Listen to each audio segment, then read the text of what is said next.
Speaker, is a resurgent Jamaica, a new Jamaica. But all of this depends on a set of critical enabling conditions that must be in place and must be sustained. There are non-negotiable preconditions for the resurgent Jamaica I have described today to move from vision to reality.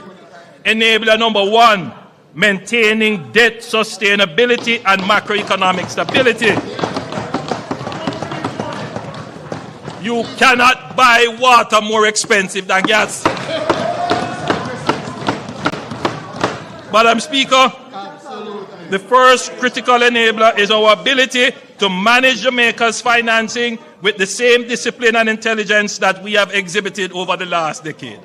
Within weeks of Melissa's landfall, the World Bank's rapid assessment estimated physical damage of $8.8 billion. When the full damage and loss assessment led by the Planning Institute of Jamaica was completed in March, capturing not just physical destruction, but direct and indirect economic losses, the figure emerged a huge, staggering $12.2 billion. That is 56.7% of Jamaica's GDP in 2024.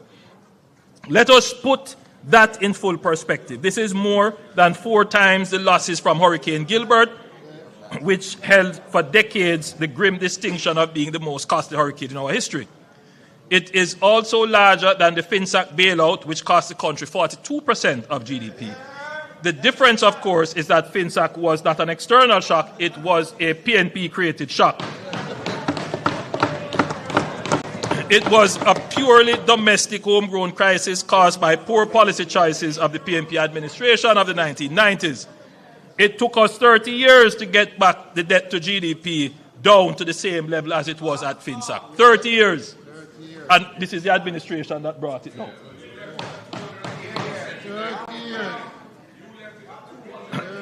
Madam Speaker, it is clear that by any measure, we are now dealing with an economic rupture of a scale this country has never confronted. The fiscal consequences strike from both directions at once. Tax revenues falling as economic activity contracts, while the demands on public expenditure surge for relief, for recovery, for restoration of public infrastructure. The central question is, how do we finance the deficit? The opposition has made some suggestions. The first is the introduction of electronic invoicing. This is something that has already been contemplated, but to get it to implementation, you have to first of all build out the digital infrastructure. Madam Speaker, it is a good recommendation. We're not naysaying it. That we were already contemplating it is neither here nor there. What I'm happy about is that it is the opposition that has brought it up. Because one of the reasons why we are very cautious in advancing it is that we know that once you put this out, even though you will hear people up front say, oh, this is a good move, you know that there are going to be issues raised about data security and privacy, issues to do with the digital infrastructure to carry it, because it is a very extensive system. So before you can even move such a system, you have to put in place something called public key infrastructure. You have to have they talk about today's world, you require data centers. You will need some very serious data centers, not just cloud data storage, but you have to have local data storage here.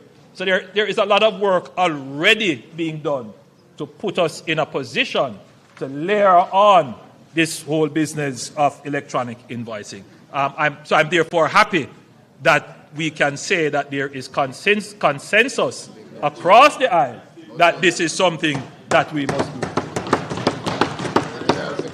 The Data Protection Act is already in place. All the work that we have done. The opposition's second suggestion is that we should just borrow a little more, literally. The budget does involve significant additional borrowing. But there is a fundamental difference between borrowing that builds and borrowing that burdens.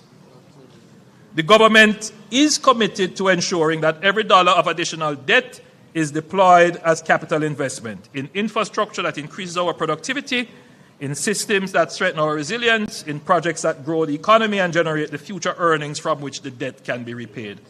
Madam Speaker, the opposition spokesman also said that introducing new taxes at this time of economic downturn is pro-cyclical. That is, it tightens fiscal policy precisely when the economy needs room to breathe. That argument would have some validity if the government were using these tax measures to run a surplus, to extract more from the economy than we are putting back in. But that is not what is happening.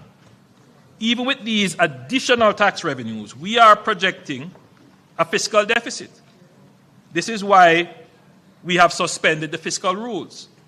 This year, the government is planning to spend significantly more than it is collecting. So technically, Madam Speaker, we are putting more money into the economy. And when a government runs a deficit, it is by definition, or should be depending on what it does with the funds, provide a net stimulus to the economy. It is injecting more into the circular flow of economic activity than it is withdrawing. That is not a pro-cyclical policy, it is counter-cyclical. Madam Speaker, I ask this House to pause and consider a sobering question.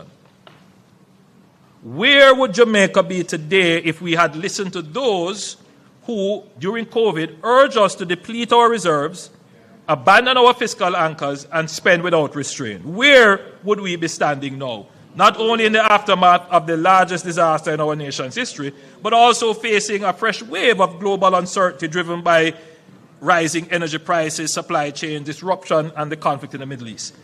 Just imagine if we had arrived at this moment with empty buffers, exhausted credibility, and a debt burden already spiraling out of control.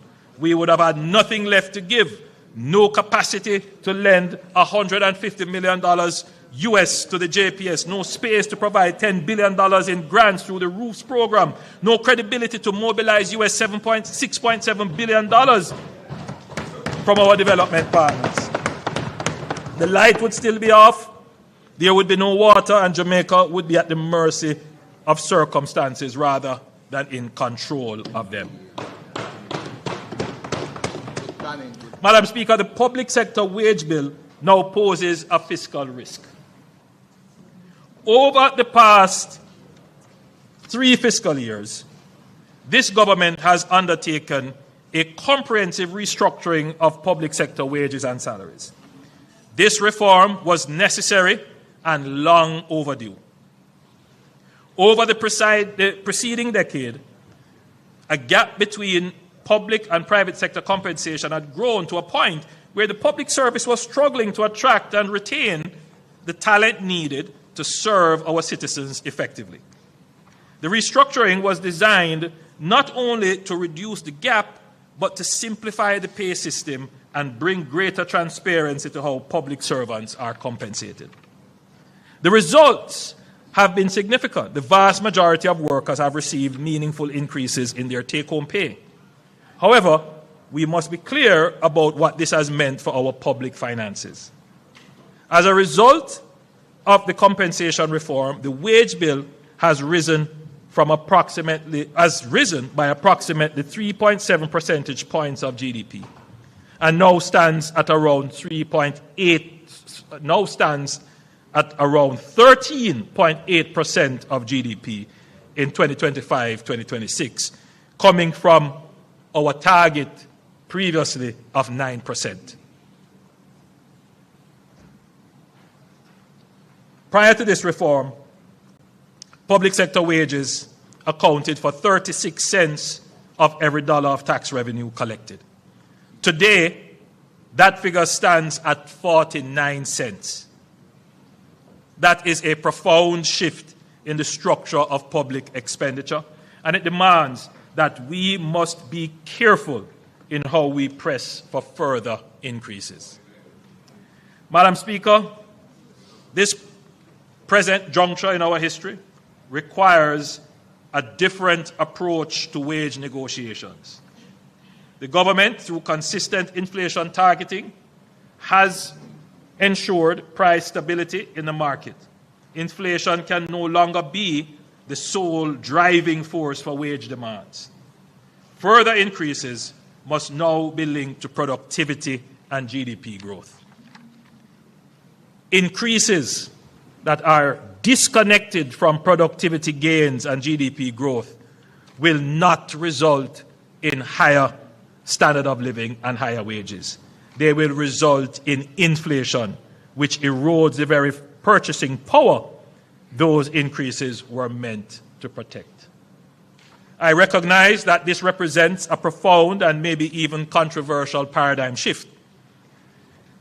If we are to preserve the macroeconomic stability that we have worked so hard collectively to build, and having demonstrated as a government that Labour will get its fair share as conditions allows, unions and the government must work together in reaching reasonable settlements.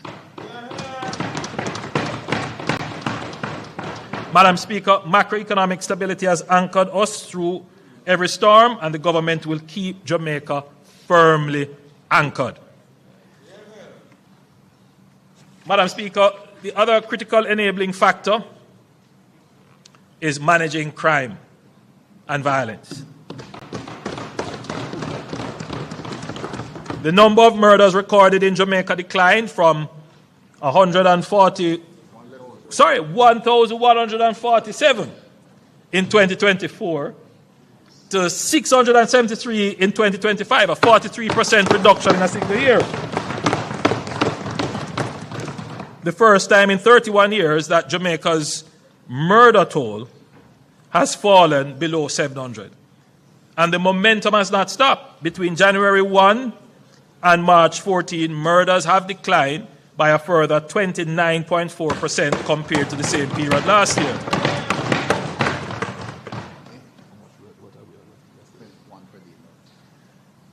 So we are about what, 20? 22. We are 22 as of yesterday? Today. As of today. So we are 19 days, 22 murders. 1.1. So we are not doing too badly. We'll go below 500. We will make it. We will make it below 500.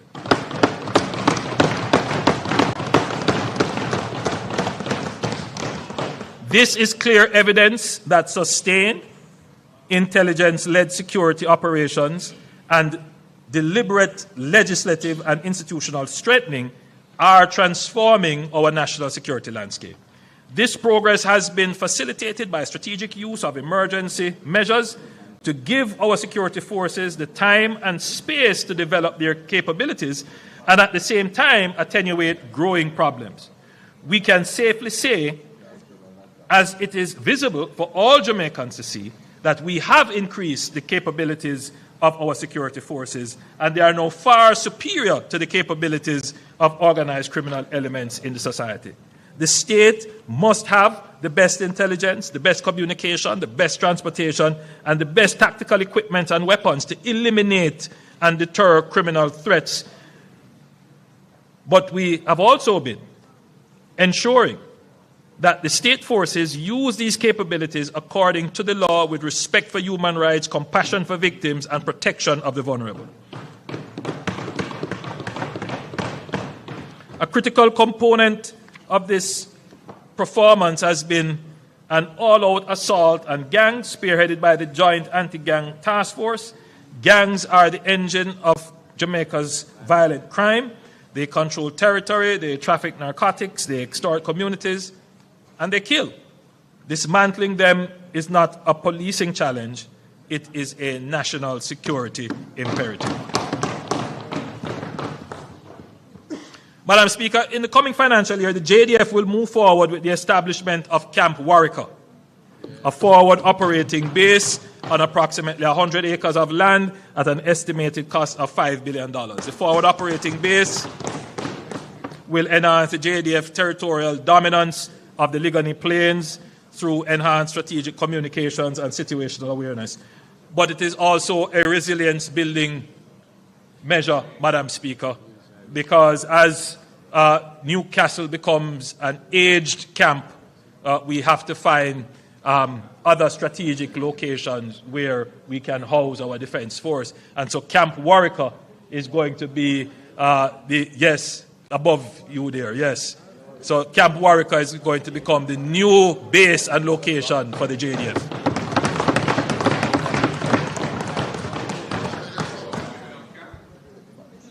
Over time. Well, I mean, the leader of the opposition asked a question, are we giving up camp? I mean, you will always have a footprint in Upper Camp. It's not possible to totally demobilize. But, we don't speak publicly about national security issues like that, but you always need the higher ground. You always need the higher ground. Madam Speaker, this budget deepens Jamaica's strategic transition from reactive crisis management to persistent readiness, from crime suppression to sustained reduction, and from fragmented border oversight to coherent domain awareness. It supports investments in layered surveillance, expanded radar coverage, UAV unmanned aerial vehicle capacity, and persistent maritime domain awareness to ensure Jamaica never has to choose between disaster response and border security. Madam Speaker. Traders.